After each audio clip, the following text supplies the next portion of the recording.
If edge lighting notification works for all other application except for Gmail notifications, then let us see how to fix it. Go to settings, go to notifications,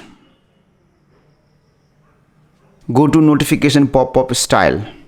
Now here you have to make sure that you select brief.